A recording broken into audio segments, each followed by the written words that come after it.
Hello friends, तर आज ना आपण मस्त सॉफ्ट स्पॉन्जी असा डाळ तांदळाचा ढोकळा कसा बनवायचा हे पाहणार आहोत। तर या इथे रेशनचे तांदूळ मी घेतलेले आहे। तर 2 वाटी रेशनचा तांदूळ, 1 वाटी हरभरा डाळ आणि त्याच वाटीने अर्धी वाटी उडीद डाळ या इथे मी घेतलेली आहे।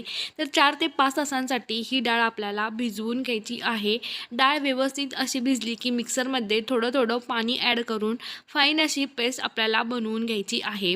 त्यानंतर डाळ वाटून झाली की 6 ते 7 तासांसाठी आपल्याला फर्मेंटेशनसाठी हे डाळ तांदूळ ठेवून द्यायचे आहेत। डाळ तांदूळ व्यवस्थित असे फर्मेंट झाले की त्यामध्ये थोडीशी हळद, साखर, अर्धा चमचा सॅल्ट्रिक ॲसिड ॲड करायचं आहे।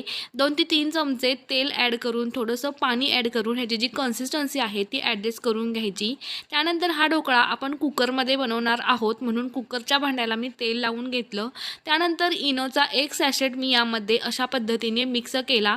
त्यानंतर इनो ॲक्टिवेट झाल्यानंतर लगेचच आपल्याला हा ढोकळा स्टीम करण्यासाठी कुकरमध्ये ठेवून द्यायचा आहे। ढोकळा स्टीम होत आहे तोपर्यंत आपण मस्त आंबट गोड असं पाणी बनवूयात।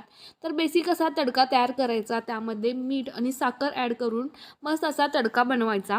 तर ढोकळा या इथे मी डिमोल्ड करून घेतलेला आहे, मस्त पीसेसमध्ये कट केलेला आहे। आंबट गोड पाणी यावरती ॲड करायचं। तर डिटेल व्हिडिओ चॅनलवरती आहे, एकदा नक्की पहा।